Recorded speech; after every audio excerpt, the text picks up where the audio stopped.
So today we're going to talk about 5.3, which is properties of the trigonometric functions. So even though I'm starting on this page right here, we're actually not going to talk about the domain and range for these functions yet. We're going to actually wait to graph them and see what they look like, the pictures of them look like, and then we'll go back and talk about what is the domain, what is the range of each of these functions. So I actually want to start on the second page, which is periodic properties. Alright, so this looks like a lot of kind of mathy algebra stuff right here. Sine of theta plus 2 pi equals sine of theta. Let's just break that down for a second. So all that's saying is if I take an angle and I add 2 pi, or I take the sine of that angle and I add 2 pi, I still get the sine of that angle. Now this should make sense if you think back to what we did with coterminal angles, because when I add 2 pi, I get back to the same spot on my circle. So this is going to be true for sine, cosecant, which is the reciprocal of sine, cosine, and secant. Okay? Now you notice though tangent and cotangent are a little different. The period for that one is going to be pi, or those two is going to be pi.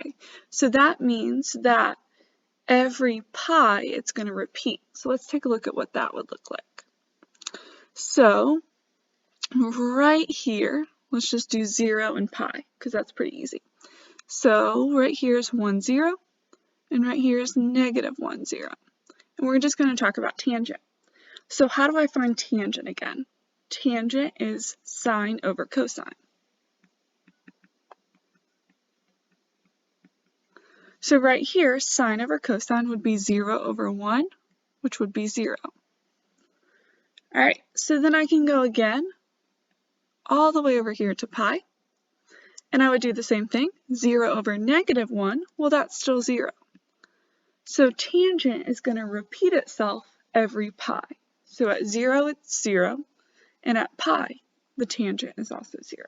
And the same thing would happen with cotangent. So find the exact value of sine of 17 pi over 4. Now since I know that sine repeats itself every 2 pi, I can go ahead and just start subtracting 2 pi. So subtracting 2 pi is going to be subtracting 8 pi over 4.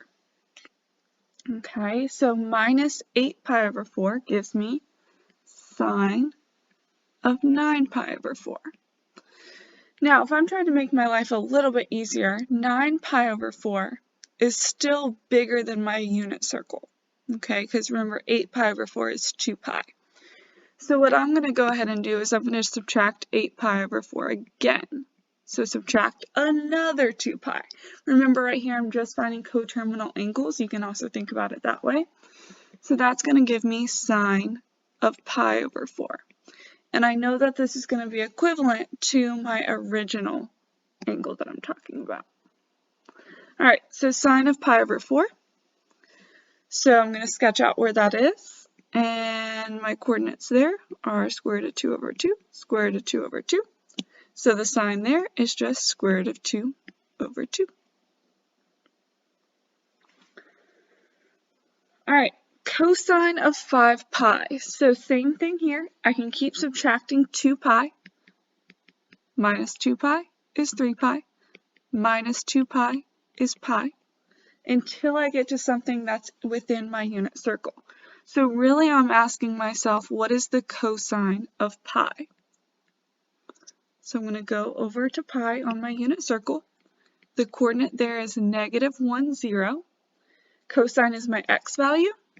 So my final answer is going to be negative 1. Okay. Next one, tangent of 5 pi over 4. Now this one is actually pretty nice because it's already within my unit circle. So 1/4, 2/4, 3/4, 4/4, 5/4. So negative square root 2 over 2 and negative square root 2 over 2. So these numbers are the same, but they're both negative. So if I were to divide, think about it like negative 5 divided by negative 5, that would be a positive 1. Okay. This reviews what we talked about on our unit circle. So where is sine positive, where is cosine positive, and sine and cosecant are going to be positive in the same quadrants, because remember, it's just the reciprocal. Cosine and secant, and tangent and cotangent. All right, so one very common question is if I give you an angle, or if I tell you sine is positive here and cosine's negative, or tangent's positive and cosine's negative, can you find what quadrant it's in? So here's how I go ahead and do it. Sine of theta is greater than 0. So that is saying that y is greater than 0, okay? Or basically sine is positive, okay? So that's going to narrow it down to a couple of different quadrants. Y is positive is going to narrow it down to quadrant 1 and quadrant 2. But then it tells me that cosine is negative, okay? Or x is less than 0. So that means I got to be on the left side. So that means I got to be in quadrant 2 or quadrant 3. Well, there's only one place that these overlap, and that's in quadrant 2.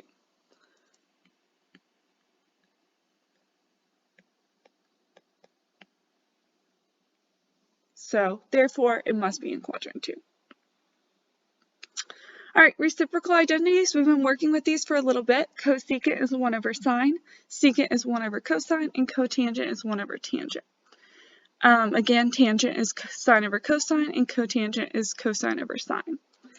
All right, so let's say that I give you sine and cosine, and I want you to find the remaining 4. Okay, so basically what we're going to do here is, first of all, I notice that sine and cosine are both positive, so therefore I'm going to have to be in quadrant 1. Okay, so I'm going to go ahead and draw my triangle here. Sine of theta is opposite over hypotenuse. Adjacent over hypotenuse corresponds to cosine. So right here, theta always goes towards the inside and the interior of my unit circle. So opposite is square root of 10 over hypotenuse is 10. Cosine adjacent over hypotenuse. And the hypotenuse, you can kind of check yourself that, okay, my hypotenuse is 10. All right, I go ahead, if it just asks for 4, I still go ahead and write out the ones that it gave me. Just kind of helps me keep myself in line.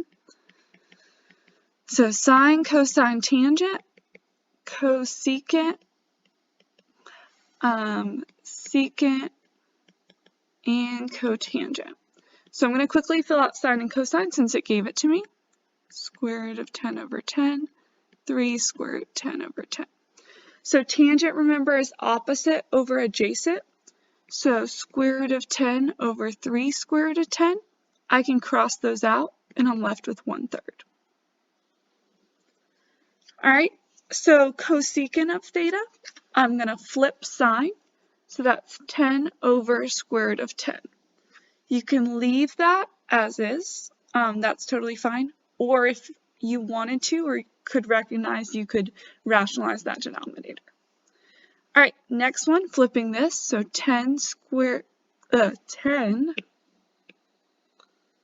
let me fix that, over 3 square root 10. And the last one, 1 over 3, when we flip that, we just get 3 for my cotangent. All right, Pythagorean identities. So these are your 3 Pythagorean identities. And I'm going to show you really quickly where that comes from. So here is just a sketch of your triangle. And you had this back in your packet on one of the first pages, I believe. Yes, it was back on the 5.2, the very first page. So this is x, this is y, and this is 1. So it goes back to Pythagorean theorem, obviously, because it's called Pythagorean identities. So we know a squared plus b squared equals c squared, so x squared plus y squared equals 1 squared. And so 1 squared is just 1. Well, we know x corresponds to cosine, right? So I can rewrite that as cosine squared of x. Y corresponds to sine, so I can rewrite that as sine squared of x. And somebody decided sine should come before cosine, so they flipped it when they wrote that Pythagorean identity. Now, these right here, the next two, so this one's kind of the big guy right here. The next two you can always derive from just that original one right here. So if I have sine squared of theta, I'm just going to use x. Okay, and I want to take everything and divide it by cosine squared of x.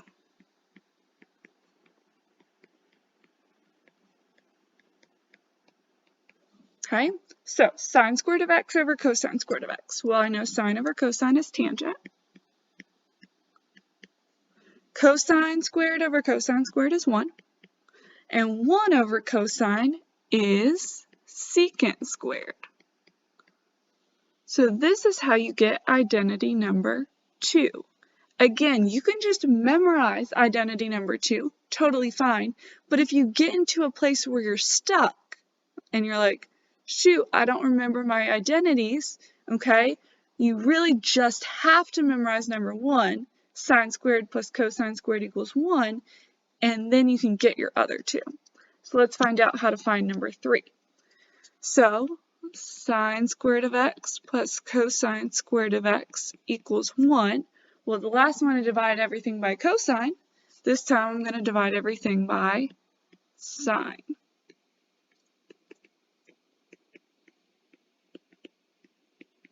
Alright, so sine squared of x over sine squared of x is 1. Cosine over sine is cotangent. And 1 over sine is cosecant. And that's how you get identity number 3.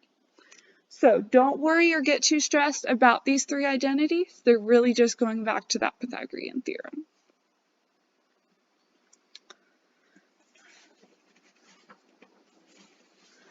Alright, so here's a little bit of practice with just what we've been working on and incorporating some Pythagorean identities as well. So first of all, we have something that says 1 over cosecant squared of 35.